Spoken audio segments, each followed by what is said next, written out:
You're watching Medical News Network, your trusted source for the latest in medical news and information. I'm Mike Wittgenstein, and thanks for joining us. On today's show, we take a very special look at two diseases that until the death of Green Bay Packer All-Pro lineman Reggie White had gone about their business in relative obscurity. So if you snore, toss and turn at night, are fatigued, have headaches, maybe even migraines, or something wrong that no doctor's been able to explain to you, then get ready to hear some life-changing information. Stick around, we'll be right back. Welcome to an educational and comprehensive discussion with today's top medical experts. Your trusted source for the latest in medical news and information. You're watching Medical News Network. Welcome back. We're in studio with Dr. Leonard Feld. Dr. Feld's a nationally recognized authority on TMJ and sleep apnea and the founder and director of one of the nation's top treatment facilities. Dr. Feld, welcome to the show. Thank you.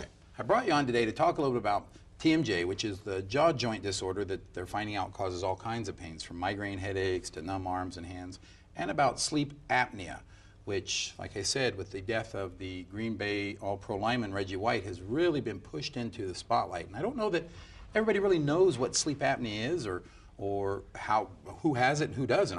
I talked to you about it. Most everybody thinks, well, I just snore a little at night and I roll over, or I wake up and I'm tired because I didn't get a good night's sleep because I tossed and turned. So tell me a little bit about what goes on and what is sleep apnea and what goes on in your body. What does apnea mean, by the way? Oh, that's a really good question. I'm glad you asked that, actually, because the word scares people and they don't know what it is. Apnea means, the Greek word basically is not breathing. And sleep apnea is referred to that same idea, and it's termed now that if you stop breathing for 10 seconds or more, you have apnea. Do you stop breathing when you're asleep? Right.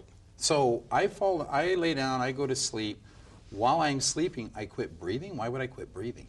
Well, if you have obstructive sleep apnea, there's obstructions in either your nose, your mouth, or your throat, and that clogs your breathing passage. And as you try and breathe harder, I got a good example for you. My daughter gave this to me. Let's say you have a straw, and a straw is kind of bent in the middle, and you try and breathe real hard. The more you try and breathe, the less air goes through it because it collapses. So the collapsing of the throat or the impingement of extra tissue in the throat creates a problem for you to get air. How do most people find out? You told me that there's 20 million or 30, I don't remember the number you gave, was huge. How do people find out? What are some of the signs of apnea that I would know? Snoring? Is snoring one? Yeah. I mean, there are signs and symptoms, and I can give you them. It's estimated that 1/3 of the population have some sort of a sleep problem. About 40 million people have a chronic problem, a serious problem, and 20 million people have a problem that's affecting their life drastically. In other words, their whole life is kind of going downhill. Some of the signs: first sign, you don't have to have obstructive sleep apnea if you snore, but it's a sign that can tell you that, or it's a symptom of sleep apnea, or of congestion in your throat or nose. Snoring is a sign. For adults, they could have depression, they could have anxiety, tiredness. They wake up tired in the morning. No matter what time they go to bed at 6 o'clock, 8 o'clock, 10 o'clock. It doesn't matter when they go to sleep, they wake up tired. I can understand tired. I can understand, maybe being cranky because you didn't get to sleep very good. But you talked about hypertension, high blood pressure, anxiety, depression. How do you get those from not breathing a few times a night when you sleep? Well, we're talking about not breathing a lot. People don't realize it because they don't wake up. They wake up, but they don't wake up. They don't remember waking up. Because so kind of like somebody comes in, you're asleep, and they ask you a question, you answer them, and then when they talk to you later, you don't remember answering a question. Exactly. They wake up, but they don't know they wake up. And there's basically stage 1, 2, 3, and 4 of sleep. That's what they call it in the medical terms. And then there's what's called REM sleep, R-E-M. That's rapid eye movement. My daughter loves to come lift my eyelids and see if I'm in that. Okay, Yeah. that's great. Well, when you're in REM, there's only 3 muscles in the body that actually move. Everything else is paralyzed. When you're in REM, you are paralyzed, okay? So it's the eyes, the heart, and the diaphragm. Obviously, you have to stay breathing, so the diaphragm works. The heart has to work, otherwise she wouldn't, right? And for some reason, the eyes move, okay?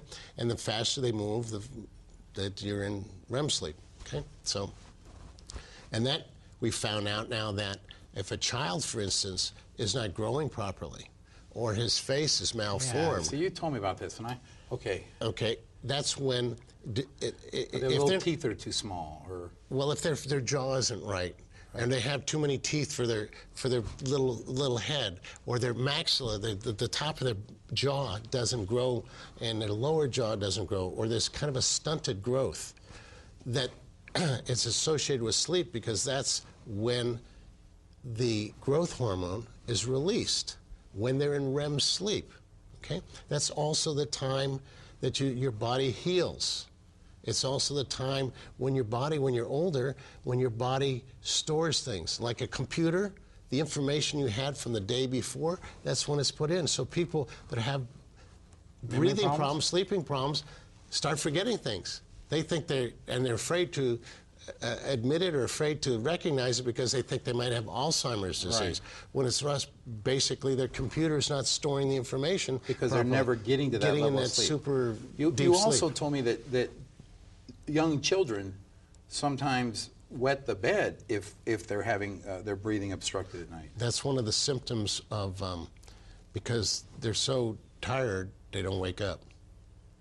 Okay, in that particular period, and it's called enuresis, and they wet their bed. So that's a sign of obstructive sleep apnea, like grinding their teeth at night. Okay, that happens because when you grind your teeth, I'm making a face. Am I making a face? Yeah, no, I understand that. So and when you grind your teeth, all the muscles in the throat get tight. Then you can breathe. Because see, I would have thought it was exact opposite. That absolutely. Yeah. So, I mean, a child that has a sleep problem and doesn't sleep at night now gets in class and he's hyperactive. Well, that doesn't make sense because an adult that has it doesn't sleep, he falls asleep at the wheel. Right.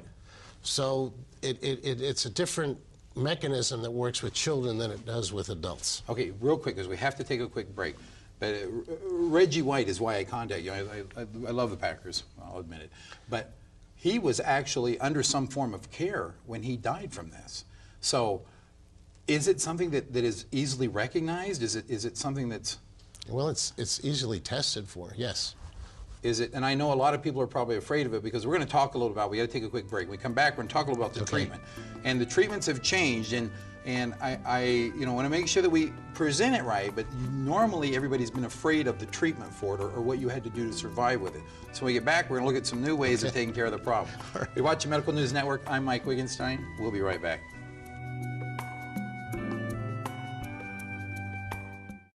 Whether you're expecting or looking for that perfect baby shower gift, we have you covered, baby, at PregnancyStore.com.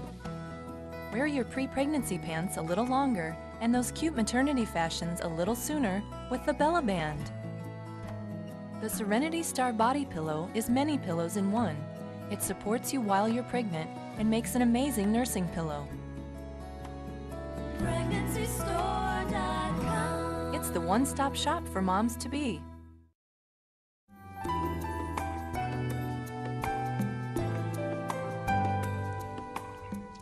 Welcome back. We're in studio with Dr. Leonard Feld talking about sleep apnea, the silent killer.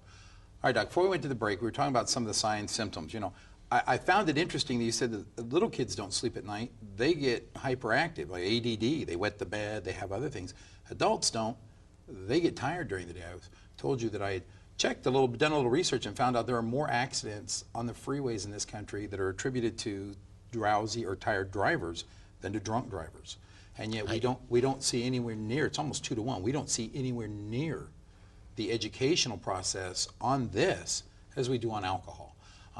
So talk to me a little bit about how you go about starting to treat it or figuring out, what's one of the first signs that you may have it? I laugh because you showed me Well, it's kind of funny. One of the signs is when a man has a bruise on the side of his Rib cage there? From the wife hitting him in the elbow. Now, I always thought I snored just because I laid on my back. In fact, one of the guys here we were talking to before we went on, he said, you know, I've never snored my whole life, but you know, a couple of years ago, I started. I don't know if it was sleeping on my back. I started snoring.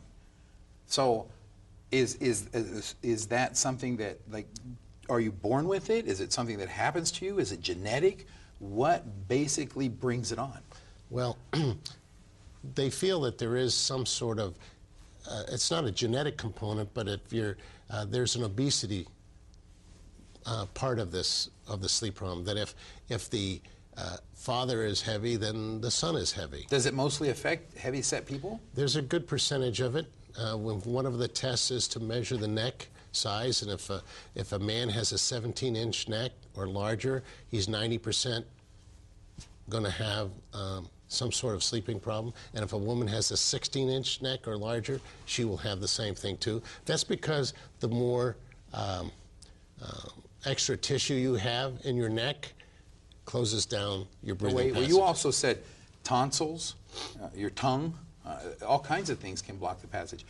You told me that sleep apnea has been related to heart disease, high blood pressure, things that are huge. I mean, there's people on all kinds of medications for it, and we had some disagreements about what we could and couldn't talk about, but I want to know, how does sleep apnea create high blood pressure, create heart disease, tell me a little bit about the sympathy, what the system? Well, the sympathetic system. Yeah. Well, I mean, it's such a great question, but it's so convoluted, and you asked me actually about 5 different questions into one question, but I'll try and answer it as simple as possible. Does it make sense that if you're not breathing and you're not getting any oxygen in your brain, that your heart would have to beat harder to get more blood to the brain that had oxygen? Does that make sense? If you're not breathing, there's no oxygen in your blood, so you have to get twice as much blood there. Right. So would that mean that you could, if the heart was beating harder, would that raise the blood pressure? Oh, absolutely. Okay. So, I mean, I know it's a simplistic answer to a very difficult question, but if you're working all night trying to stay alive, does it make sense that you'd be tired in the morning? Yeah, a little fatigue. Could you be depressed? Because you don't have any energy and you just are exhausted from trying to make it through the night? Yeah. See, because when you sleep and the muscles get relaxed and the tongue goes back, it just blocks the air passage. But most people think they don't sleep because, you know what, it was a stressful day, I got my family coming, my boss yelled at me, I got to pay the bills. The rent is due. The rent is due. We all think got a mortgage payment. We've got reasons. In fact, when you started talking to me about it, because obviously my neck's bigger than 17 inches, when you started talking to me about it, you got it. I said, well, yeah, I know, but you know, I tossed and turned all night last night because I was thinking about this, or I was thinking about that, or my kids, or you know whatever it was. Absolutely. And everybody says the same thing. Right. So, how would you know whether it was really stress or you really weren't sleeping? Well, I mean, I wake up sometimes, I start to snore and I wake myself up because the noise wakes me up. So is that... There's simple tests that people can do. Do you fall asleep watching a TV show? Well, if it's late at night and I've been working all day. Okay. Do you fall asleep when you stop at a stop sign or a red light and you kind of just want to close your eyes? On warm days when the sun's shining through the window, I mean, we all have a day. Okay. I don't fall asleep, but I've been known to, you rest because obviously your eyes are tired. Wake up exhausted in the morning, tired. Yeah, wake up tired almost every morning. Are you starting to forget things? And seeing that, when you're talking about that REM, when you're talking about backing up the computer, well, if you're not sleeping, you don't get into REM. But don't you, as you get older, just not remember things as much? Absolutely. Absolutely, because we're not sleeping as much. People that are older don't sleep as much. And when they don't sleep as much, they don't have what they need to have.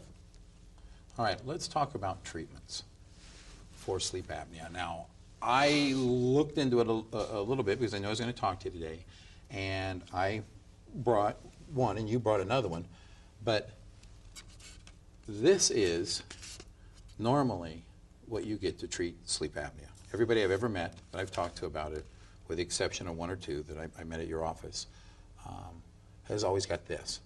And I want to tell you, I talked to you about it, and you told me that the percentages of people that after 6 months don't wear it is? It's about 90%. Because this would be impossible to sleep with. So if I thought this is what I was going to have to wear, I probably wouldn't go get checked. Well, everyone is different. Mike, you're going to have to figure this thing out yourself, because I can't. I'm kind of caught between a rock and a hard place. I understand that. I think the first thing you have to understand is first you need to be diagnosed. So if a person, like you asked me before, had certain symptoms where they were tired, where they had headaches, where they woke up with a headache in the morning, where they found that they're grinding their teeth at night, and we don't know which comes first, whether it's a TMJ problem or it's a sleep problem. You told me those two are related in a lot of cases. Yeah, they seem to be, because we seem to see that 50% of the patients that have a TMJ problem also have a sleep problem. Okay?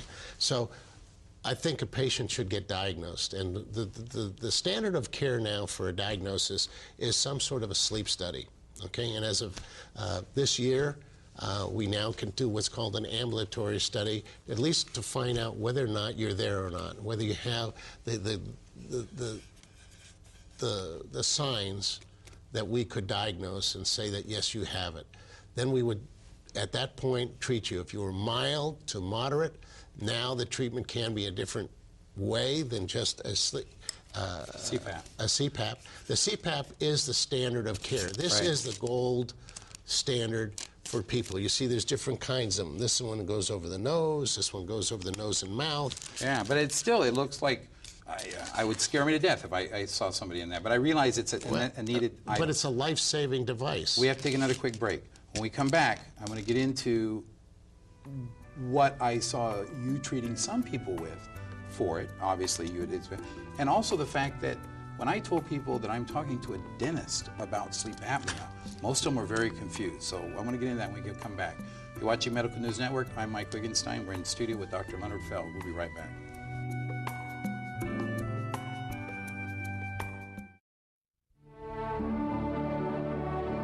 What is a hero? Are heroes born, or are they made? In after-school programs, your kids will uncover hidden strengths, discover they have the power to change their future, and find the hero inside themselves. Let us know you on after-school programs in your area. Call 1-800-USA-LEARN. After-school programs, helping kids find the hero within.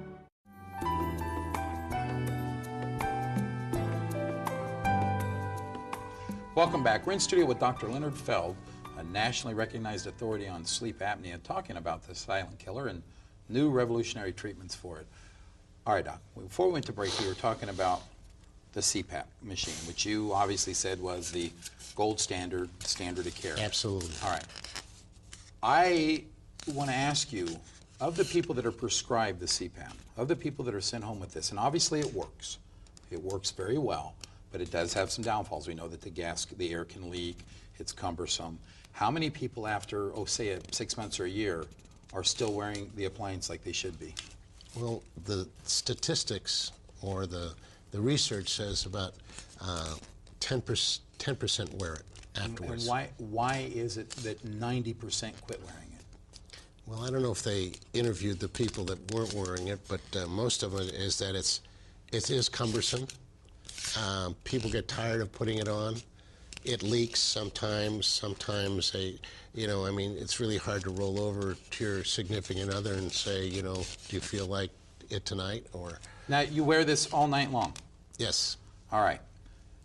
90% quit wearing it. Well, let's put conservatively 80%. There's a different statistic by different reports. I think most people, and the ones I've talked to that have it, that don't wear it, like I said, it's cumbersome, it's hard to sleep, you can't roll over. When it leaks, it wakes you up. Right. It's obviously, in those extreme cases, it's obviously better than the alternative, which would be not waking up. But I talked to you a little bit about, I don't want to call it a mouth guard or a mouthpiece, but for people that don't have severe cases, for people, and the majority of people don't. We know that it's a small percentage that have that extreme case. We know that most people don't. Sometimes, with the right diagnosis, you can treat it with a mouthpiece, yes? This is, yeah, that's what this is. This is a little mouthpiece that you Just put in. put it at night, and you wear it, and you go to sleep with it. And then, You don't have a conversation with it, you sleep with it. well, So if I sound a little funny, it's because I got something in my mouth. But I think it's important that people know that this isn't the only answer. Because I have some friends who snore, who sleep, the wife complains about him, and it's a joke, we laugh, and you know, and then obviously now I'm probably going to have a little bit more talk. But I talked to him about it, and he said, I'm not wearing one of those. And I said, well, but you need to at least go check. Did he try to No, wear it? no, you can go ahead and take that out if you want. Did he so I even can try? talk to you. No, he has somebody in his family that had one, or maybe his dad, I don't know, but who had one, and who he saw it, and he's like me. I told you the same thing. When I saw that, I said I would almost rather, you know, have the alternative. There are a lot of people out there. I don't think you really want to do that. No, do I you? don't. But what I'm saying is that there are people out there that I don't think go and get help or are afraid to go. That's good because I have it also. You know, I've got a big neck, and I have it also, and all I did was I remembered, and I really didn't want to face it that I had the problem. Although the next door neighbors, when we went up to the lake fishing, said that I was scaring the fish.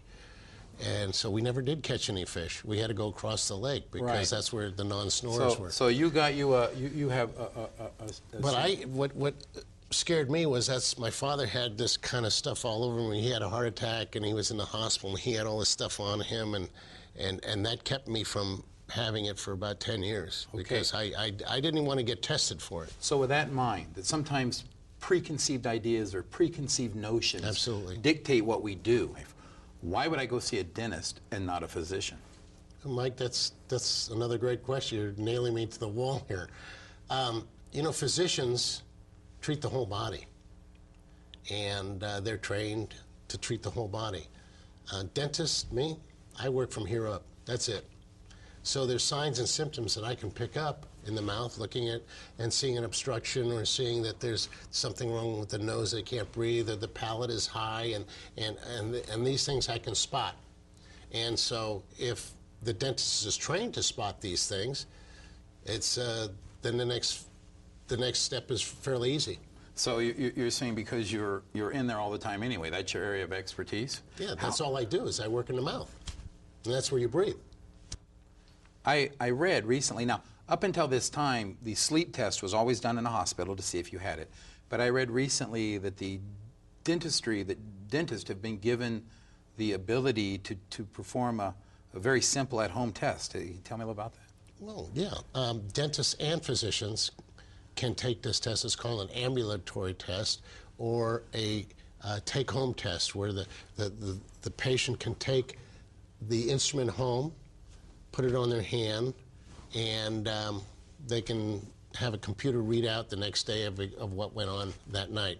The gold standard is called the PSG, a polysomnogram, which is done in a hospital or sleep environment, and it requires a multitude of leads on the head and body, but a lot of people don't want to go to a strange environment and sleep. A lot of people feel funny by people watching them sleep. So, well, wouldn't you, if you were in the hospital, and I mean, this is me, my normal sleep pattern, if I was in the hospital, as much as I would try, I probably wouldn't sleep the same way or the same comfort as I would sleep in my own bed. That's one of the hang-ups. It's one of several hang-ups. And they've also found that they haven't got all the readings they want because of things like that. So this is done in the environment of their own patient's home. It's very simple. So you give them, they come in, they see you, you decide, you look, they may have a problem, they snore, they're fatigued, they're tired, they got headaches. I mean, it's amazing, high blood pressure, anxiety, what this causes. But they come and see you, you look at them, and they need the test. You give them the unit. Mm-hmm. It's not that big. I don't think it goes on their arm, right? Right. They go home. They have a normal night's rest, a normal night's sleep like they would normally do in their home. They bring the unit back in, and you can get the readings off that as to what's going on during the night. That's it. And then from there... From there, we see what the patient has, and then it's diagnosed. To see, we work with physicians on this to make sure that everything is right. How long has this test been available? You know, I don't know. I'd probably say about 5 years. Because everybody I've ever talked to, because I like to talk to people, I like to really find out. I really don't know how long. I found out about 4 years ago. But up until recently, I don't know if it's been used a lot or they just didn't do it, but most everybody I've spoken to that had sleep apnea that they wanted to test had gone to the hospital.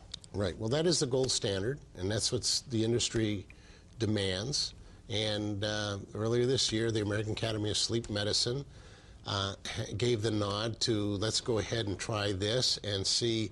I guess because there's really three kinds of people. There's people that have a mild case, there's people that have moderate, and then there's severe. Okay, so if the patient has a mild to moderate, and that's what's diagnosed, then we can go to an oral appliance or an oral appliance. Now there's like 86, if you imagine, 86 FDA-approved mouth appliances for sleep. But I want to make sure, because I talk to people and they don't know, most people don't know that, you know, a high percentage of the cases can be treated with just that little oral appliance you showed me. And I think people aren't getting checked, and that's my concern as they get checked. We are totally out of time. I want to ask you right now, I know you have a lot of information on your website. I know that you have a lot of literature you send out. But if somebody's at home, thinks they may have a problem, snores, wakes up, fatigues, tired like I do every morning, they have questions, they have concerns, they want to know where to go to find somebody in their area to help them. I met your staff, they're very nice. Can they call you, or can they visit you online, and will you help them? They can call me, they can call take a look at the website, they can look at the American Academy of Sleep Dentistry, and that is American Academy of Sleep Dentistry is who? Is a part of the American Academy of Sleep Medicine. And to find out about oral appliances, to find out about who does them, who's lined up with them, who's associated, who's a member, just like they would check out their own physician for this type of thing. I would suggest that. The challenge is in the medical profession and with physicians, in a four-year